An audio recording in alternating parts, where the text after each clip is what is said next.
Hola, buenas tardes y bienvenidos a este primer webinar del año del área de Food Service Knowledge. Mi nombre es Mariona Gaspa y antes de empezar me gustaría confirmar que me veis y me escucháis perfectamente, que no haya ningún problema de conexión. Vale, por aquí el chat me dicen que se ve bien. Perfecto, muchas gracias.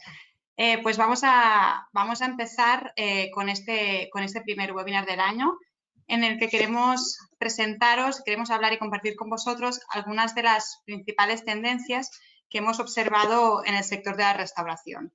Queremos explicar esas tendencias a través de muchos o varios ejemplos que hemos ido recopilando.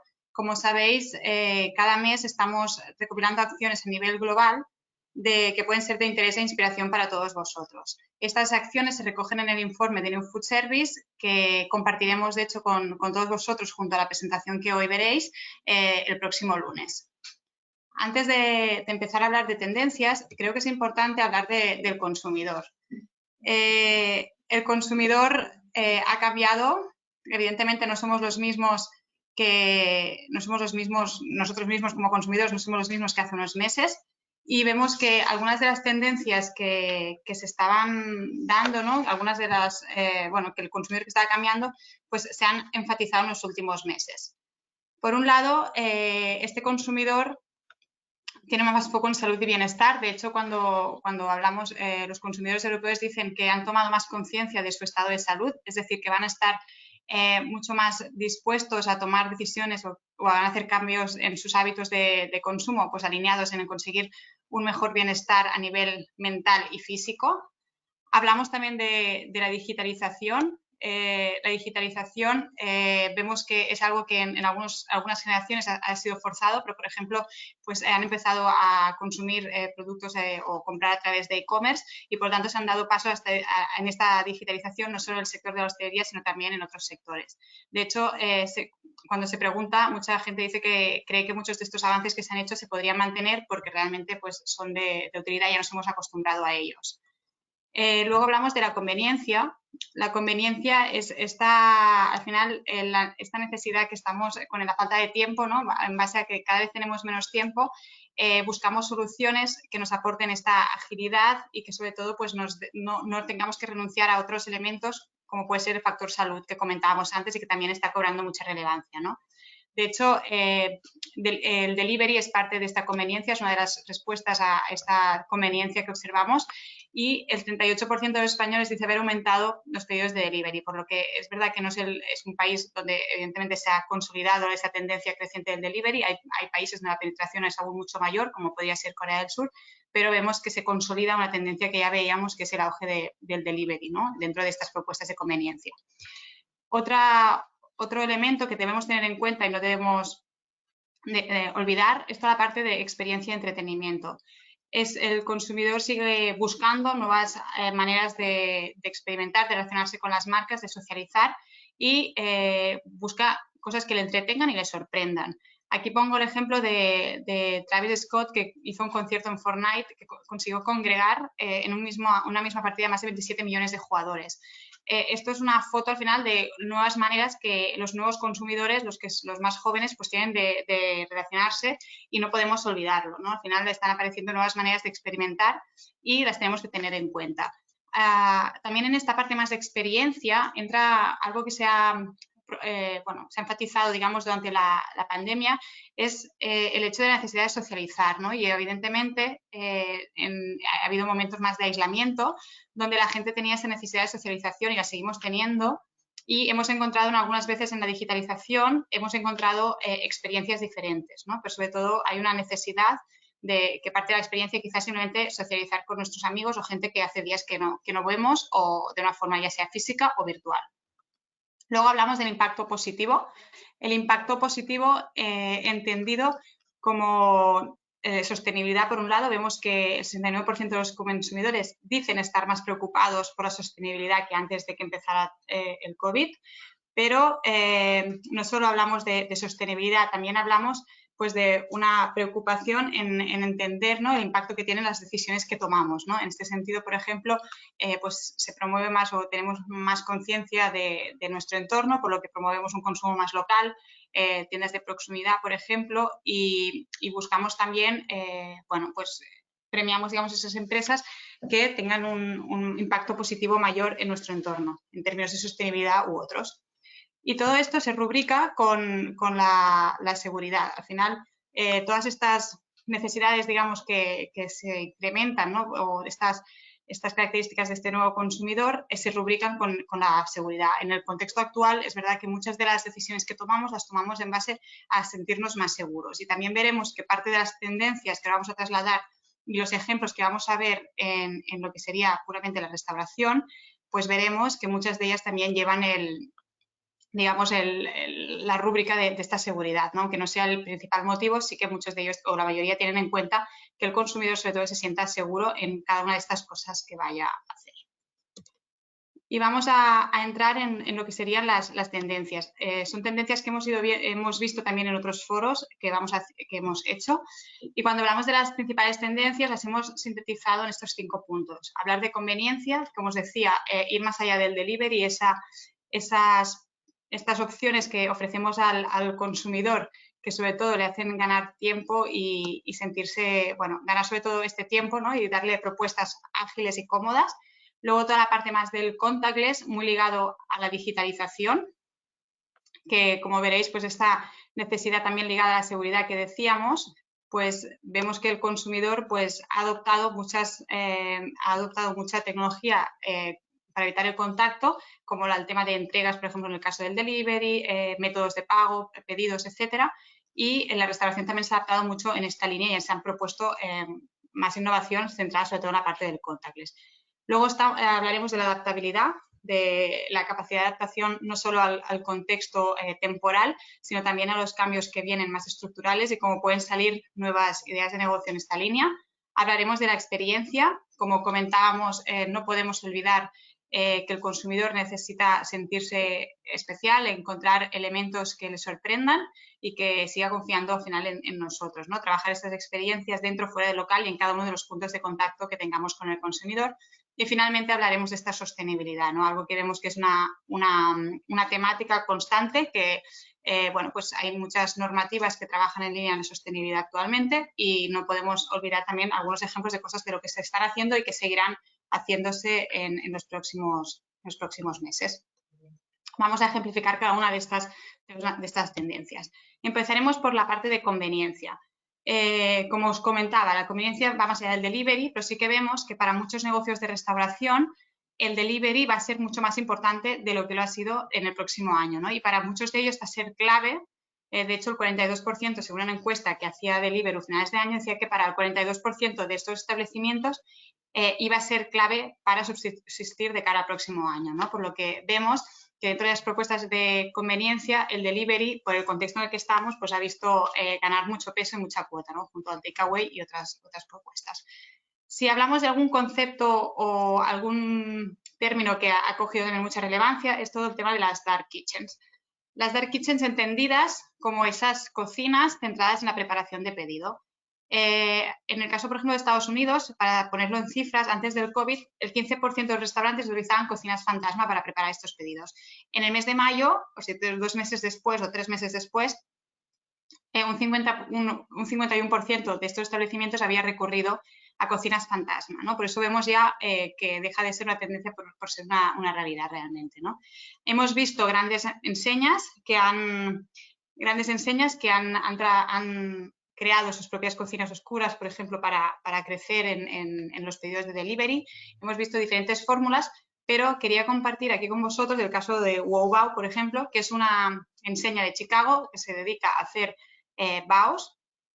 Es decir, lo que empezaron a desarrollar es una propuesta, una nueva línea de negocio que permitía a otros establecimienlos hacer una cocina oscura de la enseña y venderla a través de plataformas. Es decir, yo, por ejemplo, tengo un restaurante en Los Ángeles y tengo a lo mejor la cocina la tengo infrautilizada en el momento actual y lo que puedo es montar, teniendo la maquinaria necesaria y comprando el producto, puedo elaborar estos esta cocina y entregarla a través de plataformas de terceros. De esta manera, la enseña, la pizzería en este caso de Los Ángeles, lo que consigue es un mayor alcance, tener una nueva línea de negocio, perdón, y para WowOut consigue pues, incrementar su presencia en otras ciudades. Por ejemplo, ahora mismo tiene más de 100 locales en otras ciudades que no son Chicago y a la vez incrementa también su línea de negocio. Esto es uno de los modelos, pero vemos en general pues, que ha habido el crecimiento de las dark kitchens ha cogido mucha fuerza con modelos aquí a nivel nacional, a nivel internacional en todos los países. Si hablamos también de cambios que se han producido en esta parte más de delivery, vemos que también han surgido muchos conceptos de delivery only, ¿no? La tendencia de centrar en el tema del delivery. Aquí vemos, solo por poner un dato, pues que en estos meses han entrado 2,2 millones de nuevos usuarios, ¿vale? Que son realmente ponen en valor lo que está creciendo y el peso del delivery en lo que es en nuestro mercado. Y estas propuestas de delivery only vemos, por ejemplo, que ha hecho pues, que grandes cocineros o chefs, la alta gastronomía, por ejemplo, han creado submarcas para vender solo con una nueva propuesta para llegar a estos consumidores de delivery, ¿no? Por otro lado, también hemos visto, por ejemplo, fabricantes, como es el caso de Aneto o el caso de Heinz, que han creado, por ejemplo, propuestas de delivery, propuestas de recetas en base a sus productos solo para el delivery. O también hemos visto que hacen nuevas marcas virtuales que dan respuesta pues, a los productos que el consumidor está demandando más, ¿no? Teniendo en cuenta cuáles son sus preferencias, pues también están ofreciendo productos en esta línea. Aquí os presento el caso de Intersect, que es el restaurante que tiene la marca Lexus en Nueva York, que lo que ha hecho es poner un programa en marcha, un programa rotativo de chefs. Lo que hacen es un poco una mezcla de todo lo que comentábamos. Al final invitan a chefs de otras ciudades americanas de renombre, los invitan a Nueva York, perdón, durante 3 semanas, donde cocinan una propuesta que se crea específicamente para este restaurante y se entrega a los restaurantes a los comensales de Nueva York, de una forma que puedes viajar sin moverte de tu ciudad y con un programa rotativo y experiencial a la vez. Luego otra tendencia que ha cogido auge son los meal kits. Los kits de ingredientes no es algo nuevo, pero sí que vemos que también ha cogido fuerza durante los últimos meses. Es una solución muy práctica. Para mucha gente no le importa a lo mejor cocinar, pero les faltan ideas muchas veces, ¿no? Y creatividad. Entonces el meal kit básicamente les permite ahorrar tiempo, gestionar mucho mejor lo que son las compras y, bueno, ser más creativos a la hora de llevar, por ejemplo, una dieta saludable, ¿no? Que decíamos, pero a lo mejor les faltan ideas, no es que sean recetas complicadas, pero les faltan ideas o oportunidades para cocinar cosas diferentes. Y aquí también lo podemos ligar un poco cómo trasladamos la experiencia o creamos algo diferencial. En este caso os traigo el ejemplo de Blue Apron, que ha preparado para la Super Bowl, que tendrá lugar la semana que viene, que es como el gran evento, uno de los grandes eventos a nivel de Estados Unidos, ¿no? Y que es un evento muy social, pues como no se va a poder compartir ese momento con todos tus amigos, lo que han hecho es crear un kit de comida junto a Stella Artois, que es la cerveza patrocinadora del evento, en el cual te mandan el kit de comida a casa. Entonces tú te reúnes con tu grupo reducido, con tu grupo burbuja y lo bueno es que bueno, pues te preparas tu kit y adicionalmente cuentan con la colaboración de 2 ex-estrellas de la National Football League para que te expliquen cómo preparar estos platos en el momento, ¿no? Al final esto da una experiencia vinculada a esta entrega de kits para diferenciarse, digamos, de sus competidores o de otras propuestas que seguramente se van a hacer para este día. Y si hablamos de tendencias, otra cosa que vemos es que el food service y el retail cada vez están hablando más para encontrar nuevas sinergias entre ellos, ¿no? Y acuerdos para presentar ofertas diferentes en lo que sería la parte más de retailers, ¿no? En los distribuidores. El consumidor dice que va a seguir cocinando en casa, pero que va a aumentar la búsqueda de productos o de compra de comida que ya está preparada, ¿no? Aquí hay una oportunidad pues, para incrementar las propuestas que podemos encontrar, por ejemplo, en los lineales. En la foto que veis es el caso de Pesca, que es un restaurante en Ámsterdam que se dedica básicamente al pescado y lo que ha creado son unos kits de comida y ha llegado a un acuerdo con la cadena Albert Heijn para venderlos en sus establecimientos, solo en los que son más grandes, ¿no? Pero al final es una propuesta que llega a colocar el producto en el lineal. Hay otros tipos de alianzas, como es el caso de Kroger en Estados Unidos, que lo que han hecho, por ejemplo, es crear una cocina oscura dentro de algunos de sus establecimientos y el consumidor puede pedir la comida y que te la lleven a casa, así delivery normal desde la cocina oscura, o pueden también, puedes ir cuando vas al supermercado a hacer la compra, pues recoges tu pedido y haces takeaway. Al final son algunas de las fórmulas que estamos viendo, ¿no? Más allá del mercadante que veníamos hablando, son nuevas fórmulas que al final unifican o llevan, bueno, hacen que digamos, las barreras entre estos canales se diluyan cada vez más. Vale, vamos a pasar a la siguiente tendencia, la tendencia del contactless, ¿no? O ligado también a lo que es la digitalización. Como decíamos, la pandemia ha amplificado la importancia de tener medios digitales para poder comunicar, integrar, pedir, leer los menús. Digamos que quizá lo que se ha impuesto más es sobre todo el uso del código QR, es algo que muchos teníamos en el móvil y no habíamos utilizado nunca, pero es verdad que en los últimos meses todos nos hemos acostumbrado, todas las generaciones, a utilizarlo, ¿no? Y no nos importa leer la carta con el móvil. Sí que yo siempre recomiendo que vayamos un paso más allá y que utilicemos esto para gestionar también temas de colas, temas de control de aforos, etcétera. Aquí os traigo un ejemplo de cómo podemos leer la carta de una forma también diferente, ¿no? Este caso utiliza también la realidad aumentada.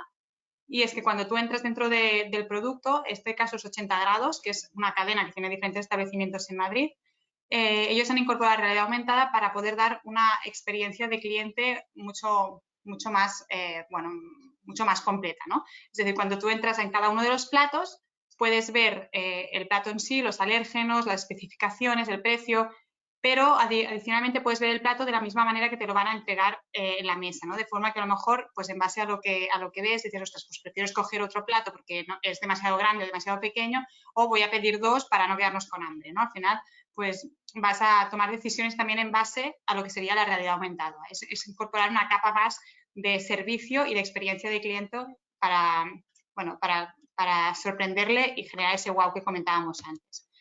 En la parte de digitalización, también cada vez más salen nuevas funcionalidades, sobre todo centrados, como os decía, buscando esa seguridad de usuario, evitando pues, puntos de contacto que a lo mejor se pueden digitalizar y también buscando esa experiencia de usuario. En este caso, Burger King y Google salían en el caso de que cuando entres en Google Maps, lo que te permite ver es cuáles son los establecimientos de Burger King que tienes más cerca, esto es en Estados Unidos, y directamente, como veis en la imagen, pues ya puedes pedir para delivery o para takeaway, ¿no? En este caso, pues lo que haces es que el cliente ya prepedido, prepagado y o te llega a casa o vas directamente a buscarlo, ¿no? Al final ganas tiempo, la experiencia de usuario es mucho más cómoda y, bueno, todos ganan y todos están más contentos al final.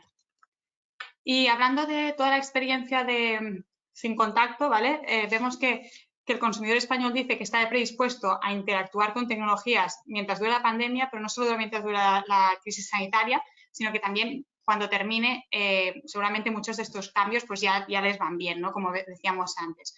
Aquí os presento el caso de una máquina de vending en Japón.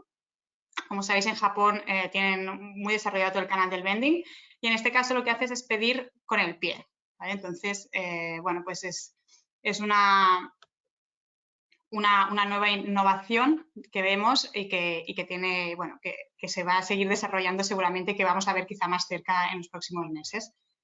Y hablando también de automatización o de esta parte más sin contacto, podemos hablar de automatización de procesos. Veíamos, por ejemplo, todo el tema de la robótica para entregar pedidos, que hemos visto en algunos informes, y aquí presentamos el caso de una cantina automatizada. Esto permite la creación de pedidos, de varios pedidos a la vez, frío y caliente, por ejemplo, personalizados 100%, con un control de merma, con un foco en la seguridad. Al final son nuevas innovaciones que van saliendo, más ligados a la robótica y a la automatización de procesos, pero que van en línea a lo que decíamos, con ese foco en la seguridad y en el control de la gestión del negocio, sobre todo. Vamos a pasar al siguiente apartado, vamos a hablar de la experiencia. Cuando hablamos de experiencia, al final muchos de los ejemplos que hemos visto también incluyen esta capa de experiencia. Creo que nunca debemos olvidar cómo sorprender en cada uno de los touch points que tenemos con el cliente. Debemos de encontrar estrategias que nos diferencien y sobre todo cuando decidamos apostar por una experiencia de ese acorde está con la marca, ¿no? Y que debes intentar que sorprenda siempre a tus clientes. Aquí vamos a la primer ejemplo que os traigo, es un restaurante independiente de Holanda que lo que se dio cuenta es que uno de los riesgos, como os decía, del contexto actual es que hay mucha gente que sufre de soledad, es decir, que está muy sola y que seguramente pues, bueno, pues tiene esta necesidad, quizá su experiencia quizá viene por la necesidad social, ¿no? de socializar. Entonces, vieron que las comunidades de vecinos pues, no se estaban relacionando como antes. Por ello, lo que hicieron es crear cenas de barrio con distanciamiento social. Son pedidos grupales, ¿vale? Una comunidad, por ejemplo, de 12 vecinos que piden, todos los pedidos van juntos, se entregan en un único punto, entonces se van a recoger y cada uno se prepara en su casa la comida o la cena, en este caso se prepara la cena, incluye una lista de reproducción para que todos tengan la misma ambientación a nivel musical, el mismo hilo musical, y tienen un link para poderse conectar todos en directo. ¿Qué consiguen con esto? Consiguen que todos estén solos o en familia, pues compartan una cena con sus vecinos y a la vez pues se están cumpliendo con las normas de distanciamiento social, lo que al final es un ejemplo de cómo trabajar la experiencia partiendo de la premisa de que la gente no sufra de soledad. Luego traemos este ejemplo que le hemos llamado de Digital Reality, que es cómo generamos, ¿no?, esta vinculación de la omnicanalidad que complementa el online y el offline, ¿no?, el mundo físico y el virtual. La cerveza Tiger en Malasia creó el primer festival de comida callejera inmersiva. Este festival lo que hacía es que los usuarios, cuando entraban a lo que es el festival virtual, creaban su propio avatar y podían interactuar con sus amigos en un mundo virtual. ¿Cómo esto lo encajamos en el mundo físico? Pues, bueno, pues había, como era un mercado callejero de comida callejera, pues los usuarios podían entrar en las tiendas y pedir comida que te llegaba a casa. Evidentemente solo podías pedir comida de los que estaban a cierto radio de distancia de tu ubicación, pero te permitía pues unir el mundo físico y virtual a través de pedir comida que te llegaba mientras seguías interactuando con tus amigos dentro de este mundo virtual. Por lo que al final aunamos la realidad de los dos mundos y creamos una experiencia diferente y que como mínimo sorprende y que la gente se queda con ello. Y luego, algo que parece como os decía, ¿no? Al final la experiencia viene de todos los puntos de contacto. Cuando estamos dentro de un restaurante, cuando la experiencia seguramente hace más referencia a toda, bueno, pues tenemos en cuenta pues el ambiente, la música, la mesa, la comida, todos los elementos del restaurante, ¿no? Cuando esta experiencia la trasladamos a momentos más de conveniencia, a través de delivery, a través de takeaway u otras propuestas, tenemos que ver cómo trabajamos todos los elementos, ¿no? Y aquí el packaging o la magia del unboxing, ¿no? De cómo creamos packagings diferentes que sean parte de la experiencia, que nos sorprendan, que comuniquen, que transmitan lo que somos nosotros como marca, ¿no? En este caso, por ejemplo, el tema de la pizza, pues lo que han creado es como una party pizza, que es algo bueno, que es algo que ven que la pizza normalmente se come de una forma acompañada, no se come de solo. Por lo que, bueno, pues han creado un pack de tres pisos que incluyen 2 pizzas y una sección de dulce para terminar, digamos, la cena. Al final el packaging es parte también en muchos casos de la propia vajilla, ¿no? Por lo que al final tenemos que considerarlo como parte de esta experiencia y trabajarlo acorde con nuestra marca. Vamos a pasar al apartado de adaptabilidad. Aquí me gusta destacar cuando a finales de año se hizo una jornada aquí en AECOC en la cual preguntamos previamente a directivos del sector cuáles eran las situaciones o cambios que creían que habían llegado para quedarse en el corto y medio plazo, ¿no? Y que tendrían mayor impacto. Cuando les preguntábamos, pues decían que en gran parte el teletrabajo, el delivery y el takeaway eran de las principales, cambios o situaciones que habían llegado para quedarse o que tendrían un impacto mayor en los mes que vienen. Esto es relevante, al final, tener en cuenta todos estos cambios que se producen a nivel estructural, más allá de simplemente las posibles restricciones que podamos tener. Esto nos lleva pues, a la capacidad de pensar cómo podemos adaptarnos. Pues, por ejemplo, el tema del teletrabajo evidentemente tiene una afectación en la manera de consumir, ¿no? La gente que está en casa seguramente pues has cambiado hábitos, cuando pides, a lo mejor pides en franjas horarias que no estabas pidiendo la comida antes, o a lo mejor ya no están haciendo el café de media mañana. Hay cambios en los hábitos de consumo y tenemos que ver cómo podemos pues sorprenderles y llegar a cada uno de estos hábitos y tenerlo en cuenta, ¿no? Lo mismo con el delivery, takeaway y otros cambios estructurales que se producen. El primer ejemplo que quiero compartir es sobre los nuevos locales, ¿vale? Hemos visto bastantes noticias alrededor de cómo serán los establecimientos de quick service de muchas enseñas de Estados Unidos, ¿vale? Entonces, esto lo vemos sobre todo marcado porque vemos que el drive-thru ganó mucho peso, muy ligado a este punto de la seguridad. La gente las entregas en el coche las percibe como mucho más seguras y durante los primeros meses de confinamiento aumentaron las visitas al drive-thru en un 26% y casi el 50%, bueno, un 42% de las visitas que recibían los restaurantes venían del drive-thru.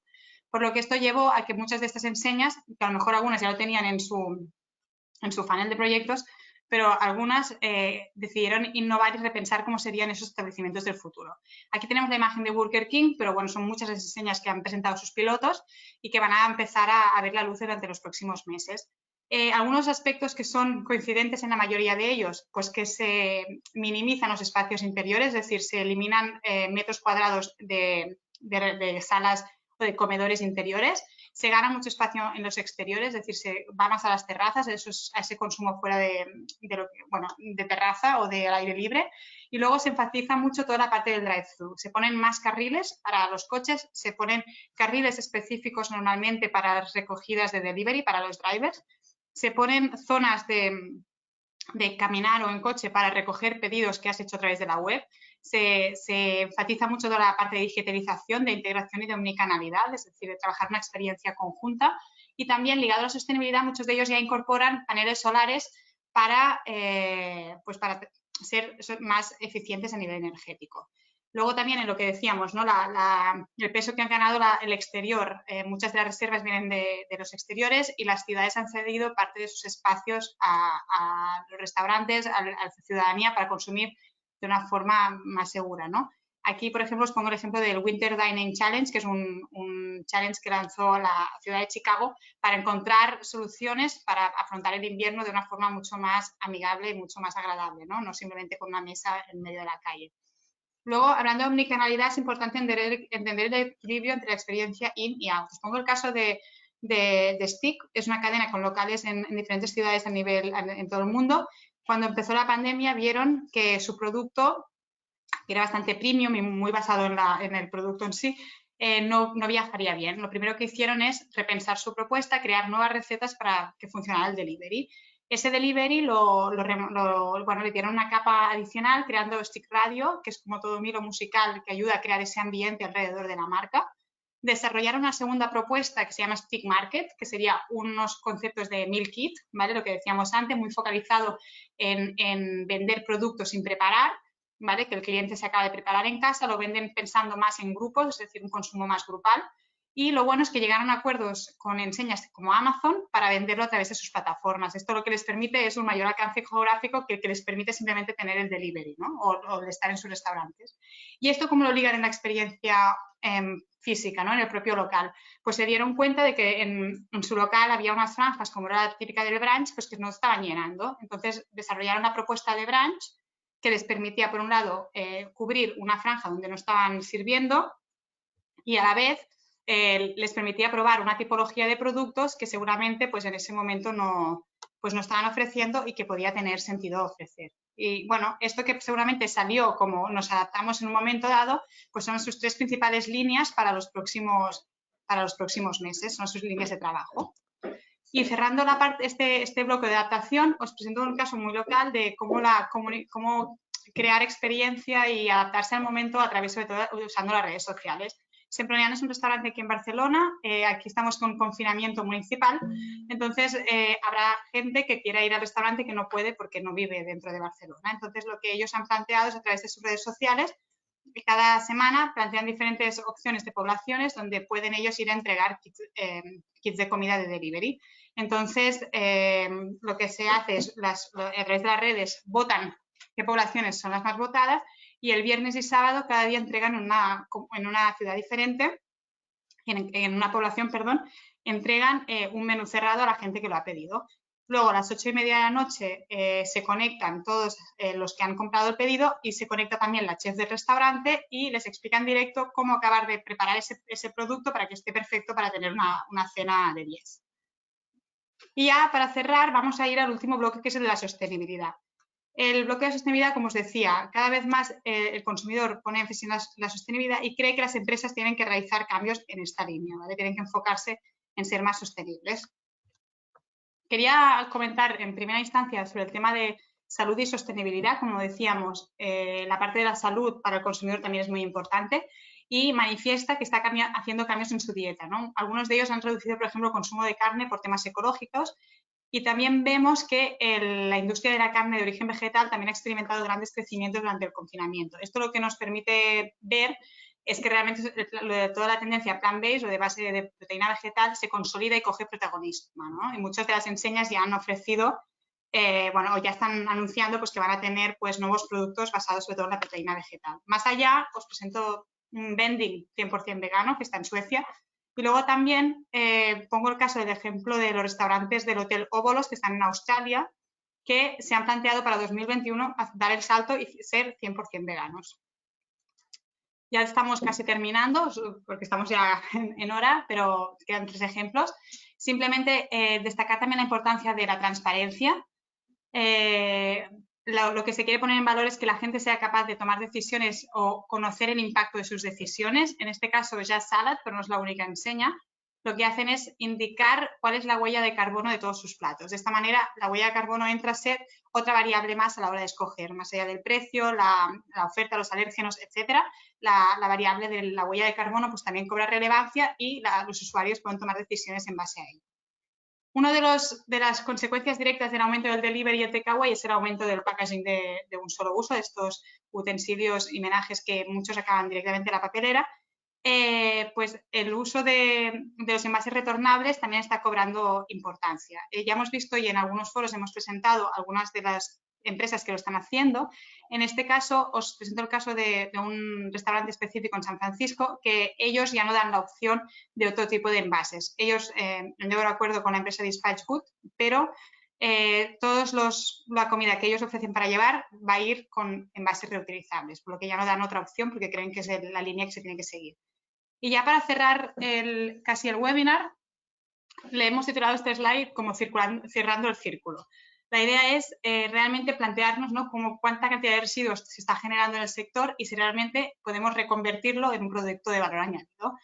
En este sentido, cada año se consumen 2,67 millones de toneladas de café al año en la Unión Europea y ASTI está estudiando y está viendo cómo convertir de una forma industrial todos los pozos de café de la hostelería en alimento para el ganado. Al final, la clave de la sostenibilidad pasa por un lado, pues plantearnos, ¿no?, qué necesitamos, es decir, si necesitamos utilizarlo o no, buscar materiales alternativos, pero también entrar en la economía circular, ¿no?, que es lo que estamos planteando ahora mismo.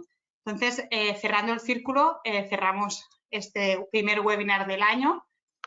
Os dejo a continuación mi contacto. Cualquier duda que tengáis, cualquier idea que os surja, me la podéis comunicar.